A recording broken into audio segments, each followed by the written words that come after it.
Whoops. Well, That is all right. Yeah, you'll see what that is shortly. I didn't. Yeah, it's nothing secret. But welcome to BSC News Live. Great to have you here. Great. Thank you very much, as always, for tuning in. Right to it. So yesterday we were looking at trading bots, specifically concentrating on grid bots. And before the stream, Ben and I were chatting, and Ben, you've sort of changed what you're doing a little bit. Do you want to tell us what's going on?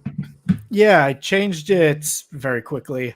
So there was nothing's wrong with Qcoin, right? I like Qcoin.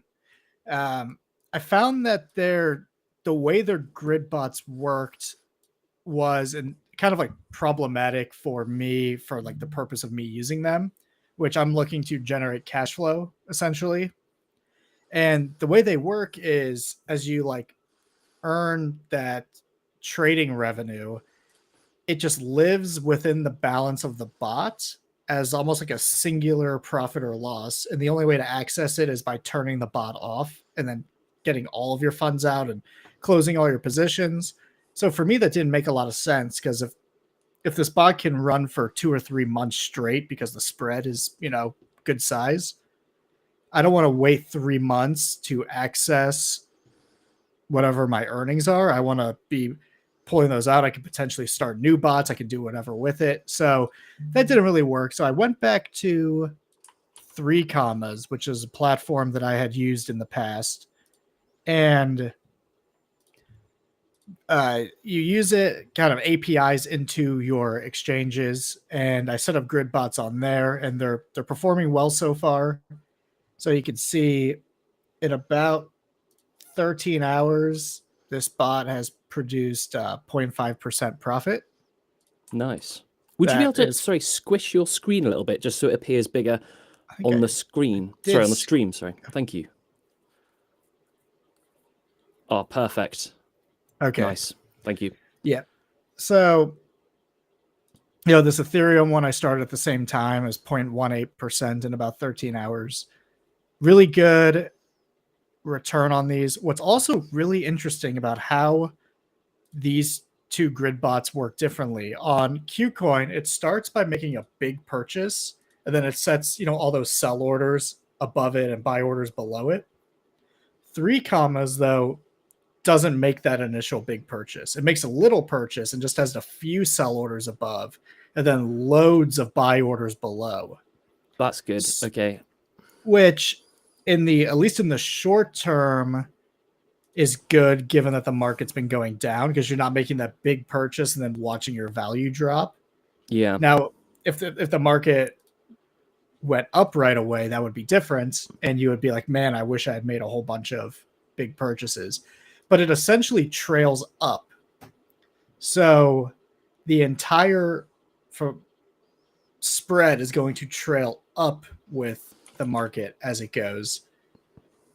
So there's really no top. Typically you set your bottom and your top. On this, the top is just, it'll keep moving with the market up. So very interesting way to do it. And it's been performing really well. Really tight spreads between each buy and sell. Like on this optimism one, it's like 1/3%. So like every penny. That's good. Yeah. Now each trade is only making me an eighth of a penny, but it's done like 200 trades in 13 hours. There you go. Yeah. That's good. Okay. Gonna let these run for a month, and the ones I have on Qcoin, a few of them I left open because the market dumped, and I don't really want to take the loss yet. I want to see what happens. Indeed. Before I close them, but I'm really interested in these 3 Commas ones. And can you see a graphical representation of your grid bot? Like, can you see like the lines of the grid at all? It shows something differently. At least I haven't found it on here. Wait. Okay. That is not the right thing. Oh, I clicked on my Qcoin. Let me just click on the bot, like this optimism one. This has a line. I see. So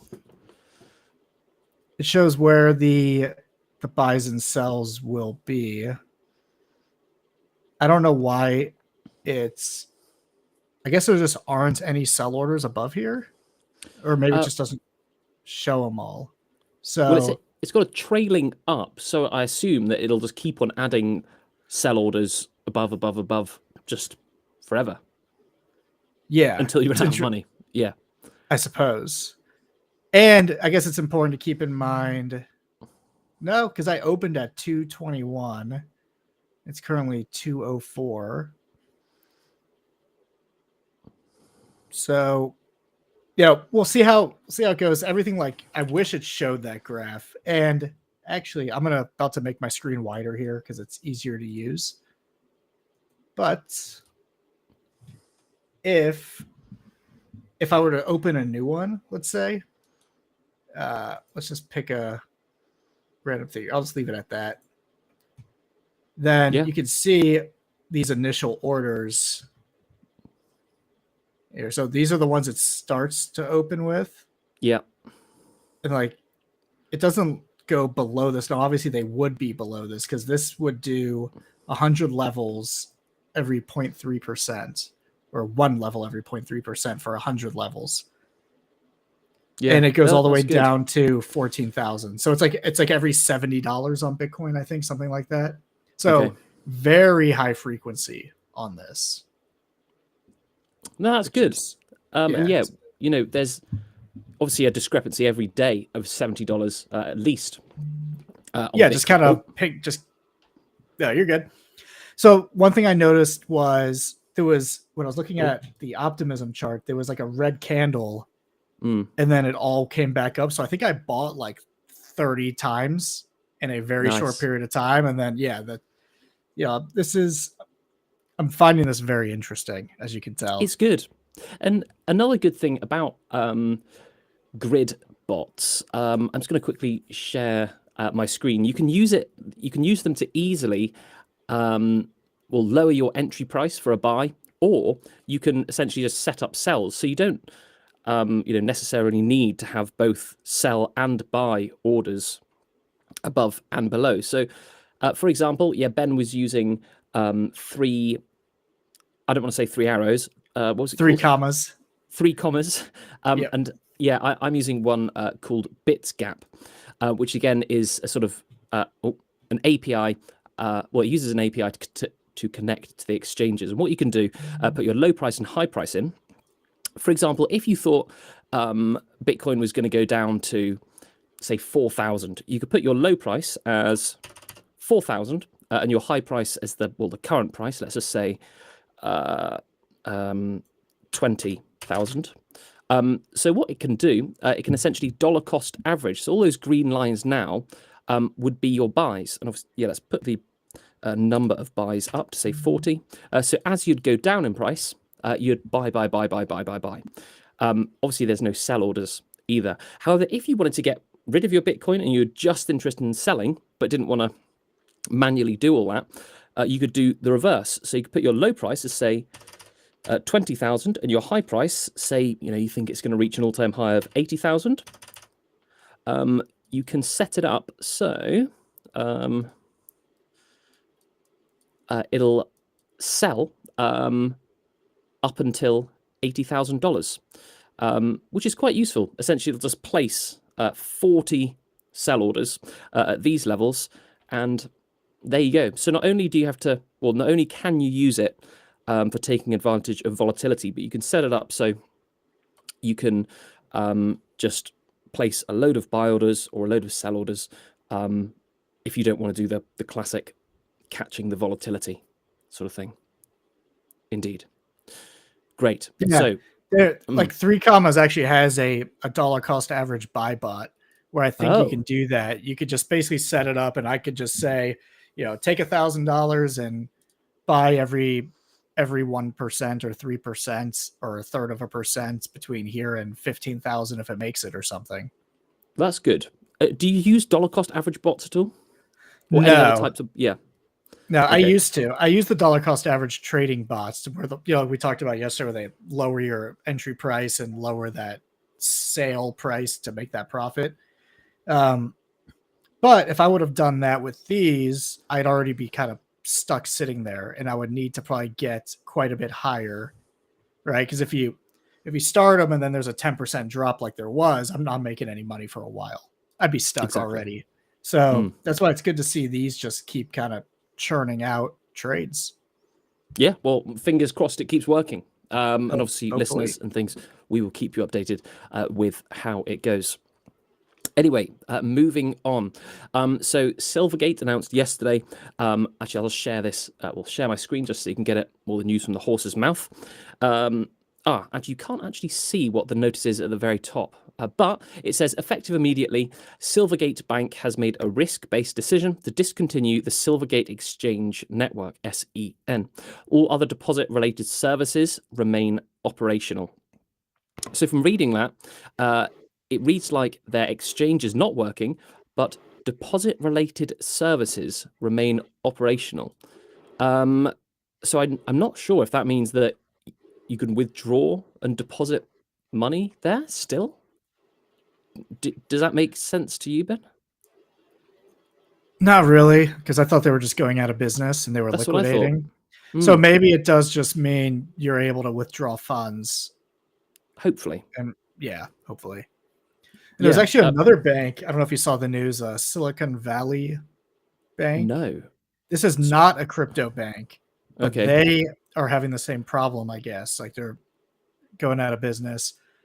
So, of course, when a bank that works with crypto has this happen, to like crypto bank goes out of business. Right? What does this mean? Regulators come regulate. And then just like a normal bank is also going out of business. And Yeah. And I read that Silvergate could have gone out of business because of a bank run. That's what one of the things that I've read said. I think it was the Guardian. And there's lots of talk on Twitter as well about bank runs. So do you think we'll see more banks shutting down things because perhaps of bank runs and people wanting to actually get their funds out, but the bank doesn't actually have the capital there to withdraw? probably some smaller banks. Yeah, this could be the start of it, because if people have if there's large depositors with small banks, probably want to get out and put it into a bigger bank. Indeed. So this is the chart for Silvergate, and it's just keeps on going down. I'm not sure who's currently buying. Maybe they're just trying to catch a very, very quick bounce. But we can see that it's just going down and down. Obviously, this is not recommended at all. Actually, no. You can do what you want with your money. This isn't financial advice at all. But you can see from here, that it's not looking too healthy. Silvergate is liquidating, and I'll leave it up to you if you want to buy or sell. But personally, wouldn't. Yeah, that's not financial advice. Good.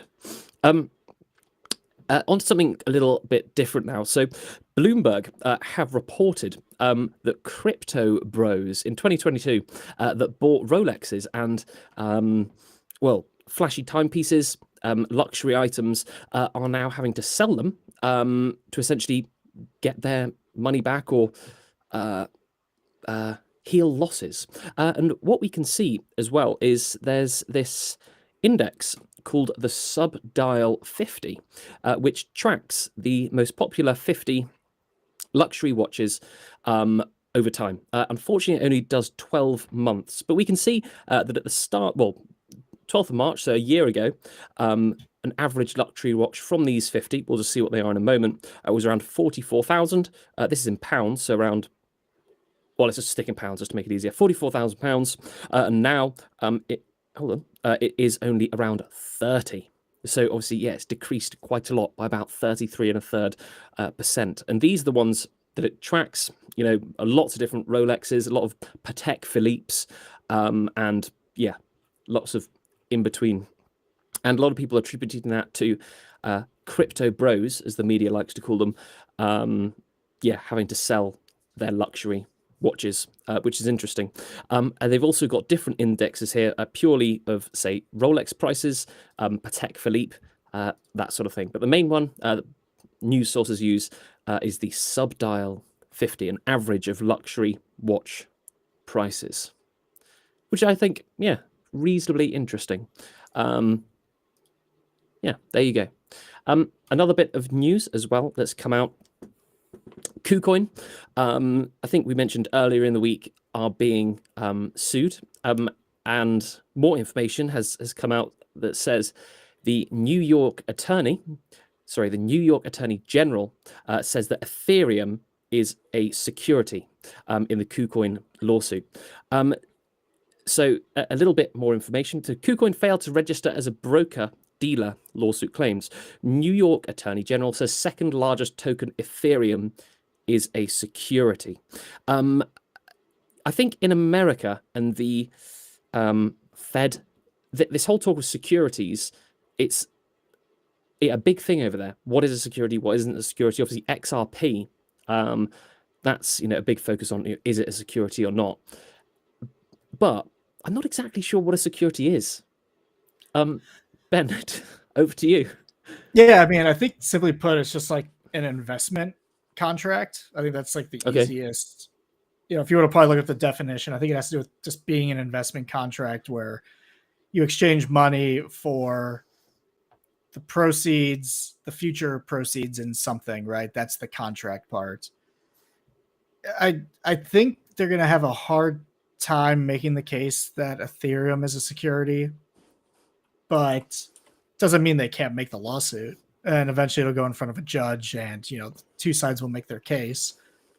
Now, some cryptos could be securities. Like if a company creates a cryptocurrency and it goes up based on the performance of the company, that's no different than a stock, and that would be a security. But that's not what Ethereum is. I don't think anyone seriously thinks that's what Ethereum is. No. Now, I know the SEC mentioned that when it went proof of stake, the updates made it a security because you could stake and then you can profit from it. However, you're profiting from the whole network operating. You're not profiting from like a company making Ethereum profits. So yeah. I think that's Ethereum itself is, I don't know, questionable. Now that's different than a company doing the staking for you, right? And that may be what the SEC seems to be going after, is companies doing things for you means the contract is with them, and can they do it on your behalf without registering that service? And I think what was really funny to me about this KuCoin lawsuit, it wasn't like other people complained, right? She said in her tweet, like, she basically made an account, did some trades, and then filed a lawsuit.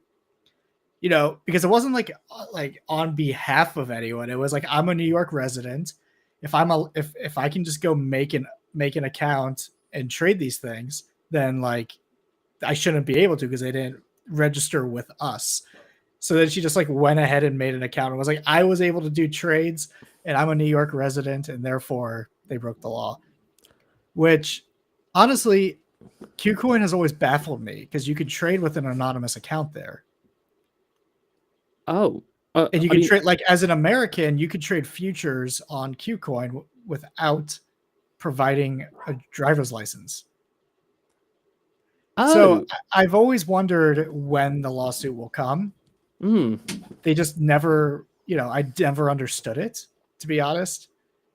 So yeah, that's interesting. I've always thought it was interesting. Yeah.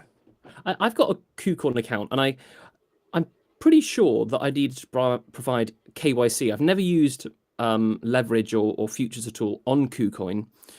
But yeah, I don't know. Do you need to provide at least KYC to use KuCoin or not?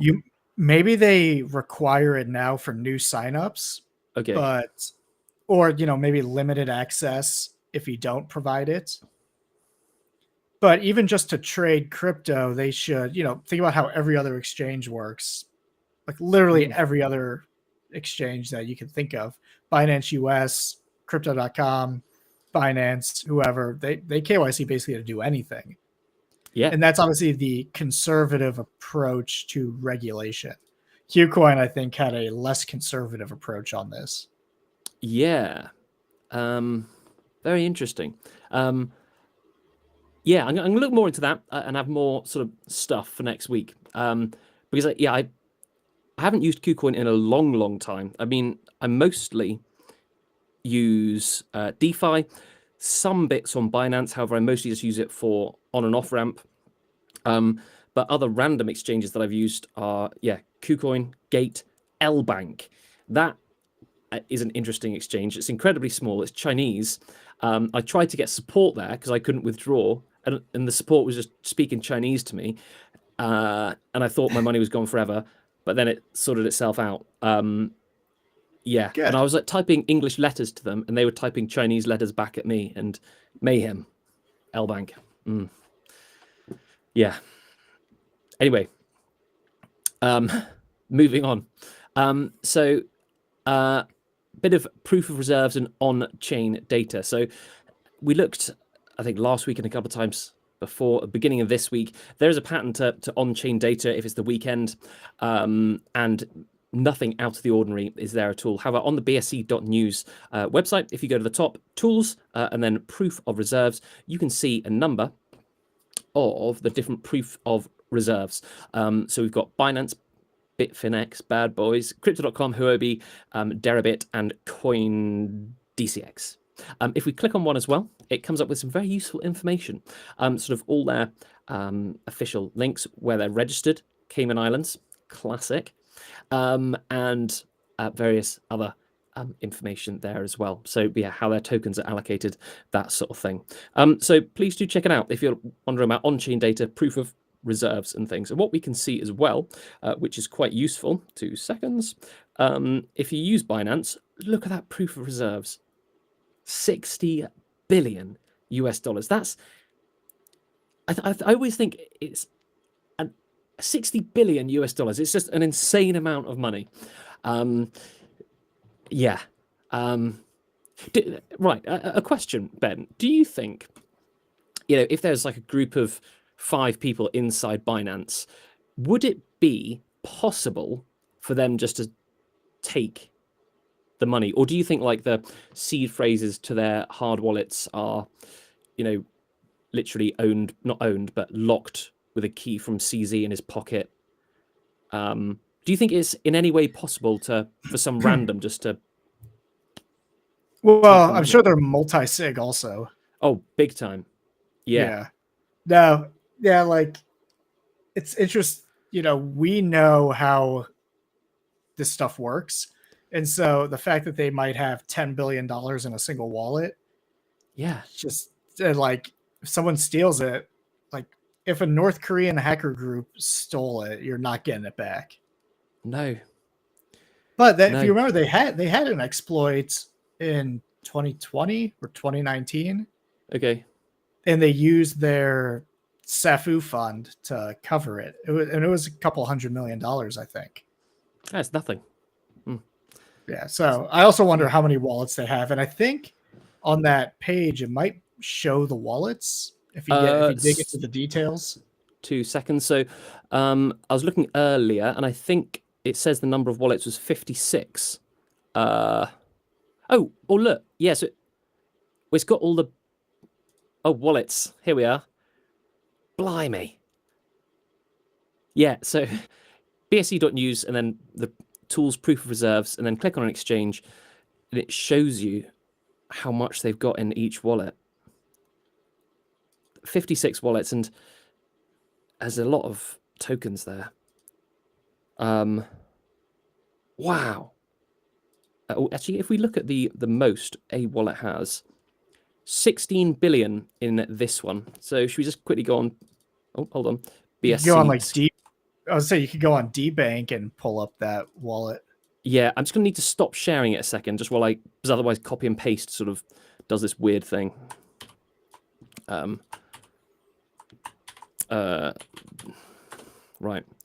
and I'll share it again.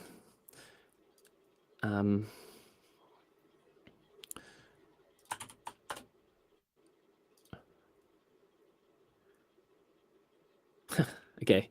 Here we go. Yeah, normal stuff. $17 billion wallet. It's interesting, like, what is Songbird and why are there $2 million worth of assets? And I guess there could be some native Songbird tokens that are on Binance. Yeah. Oh, do you want to look at their NFTs? Well, I think these are probably NFTs that just hold People on. sent This is to quite like it. some. So there's this NFT called Friendship Bracelet that has an. I think that might have been by accident. Someone accidentally sent their NFT to their exchange wallet. Yeah. But yeah, there's a lot. If we look, I think there's a DeFi section where we can see, what they've got. Oh, if you click on history,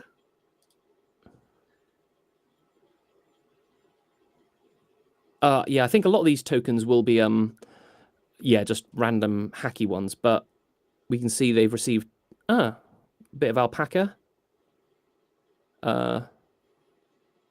Just some stuff. So what's interesting about this, and this is what is not said about crypto, is like we're currently looking at the exact assets that Binance holds in one of their wallets. Yeah. Now imagine, like, hey, you want to pull up the JP Morgan proof of reserves real quick? Let's see how big their bank accounts are. Like, let's look at what stocks they hold. Let's see what investments they hold. It'd be very hard. And we can't. I mean, it would take me. I can't do it. Well, yeah. Yeah, exactly. And that's the great thing about crypto. We can see everything that goes on. I think with a lot. Actually, no. Yeah, you couldn't see as much transparency. Actually, I don't. Would you say it's true, Ben, that you couldn't see as much transparency even with a regulated bank as you can with a crypto exchange and them publishing their wallet addresses? I would assume so. Like, you'll get there's obviously like reporting done from banks, but it's not, and they say what they had at a timestamp time or something, but you can't just like go look and be like, yeah, this is what they own at 1:30 p.m. on a Friday. Exactly. This is how much they have on Songbird. Yeah. I'm really hung up on. I've never heard of Songbird. Songbird. So they have 1.5 million US dollars of SGB. Songbird. And will that be being listed on Binance soon? Who knows? You could use this perhaps as an indicator. Interesting. What is SGB? What's the token? Can I turn a grid bot on SGB? Let's actually look right now. Yeah, I'm just going to check on SGB Songbird on TradingView. Songbird / so it's not actually on Binance at the moment. Oh, it doesn't really. Not on KuCoin either. So the trading volume looks very low from these non-trading areas. So, and hold on. I mean, not sure Binance we're going to list that. Whatever it is. Anyway. Cool. There you go. Yeah, and that's, I mean, what we've gone over today is essentially, what we've covered during this week. Next week, we have got a lot of very exciting guests joining us. On Tuesday, we have Star Atlas. On Wednesday, we have Metaplex. On Thursday, we have Evereyes. And on Friday, we have Allbridge, the star-studded lineup of next week. Also, I'd just quickly like to take this opportunity to mention our sponsor, which is Bloxroot. They offer a service called BSC Protect, which stops you getting front-run or sandwiched attacked. And that's not just people throwing a sandwich at you as you're walking along.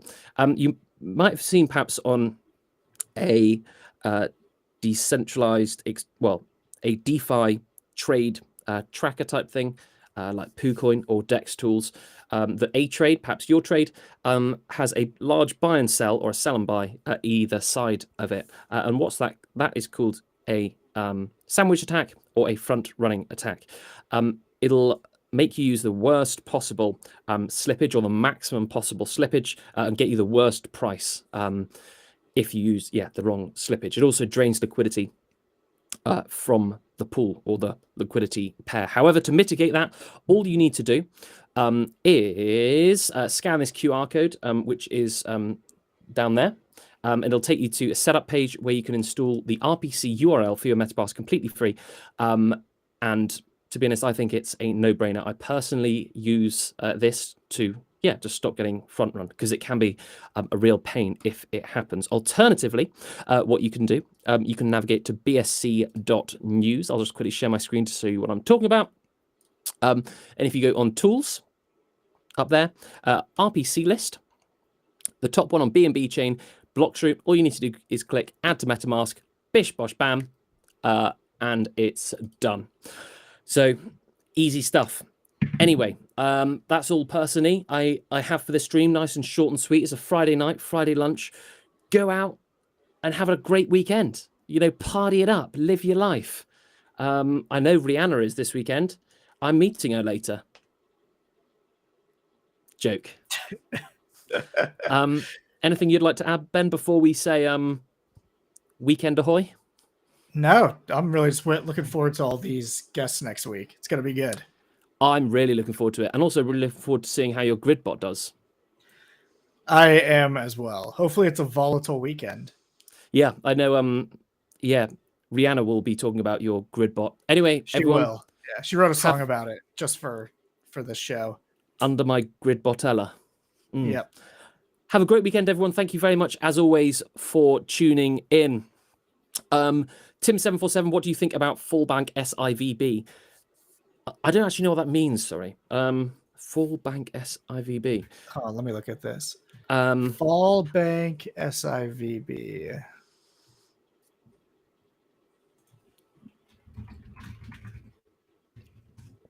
Google it. Oh, fall of the banks, Silicon Valley Bank. Yeah. So basically the bank run, it's being bank run right now. They're looking for a buyer. They wanted to raise capital. They are failing to find somebody to raise capital at the moment. So over leveraged, it seems, probably would be my guess, and they don't have the assets to back customer withdrawals. However, this had nothing to do with crypto. I think that's a good thing. I don't know. Yeah. And also, I think Silvergate were regulated by the SEC, I think. Or FDIC. I mean, something. They're regulated by something. Which, in my books, regulation causes this sort of thing. SIVB, it sounds as though they've done a SBF at FTX. All these acronyms. Yeah. Anyway, Tim747, I think over the weekend there might be some more developments on that. We'll be able to chat more about it on Monday, and then Tuesday the guests of guests start. Anyway, have a wonderful weekend, everyone. Take it easy, and speak soon.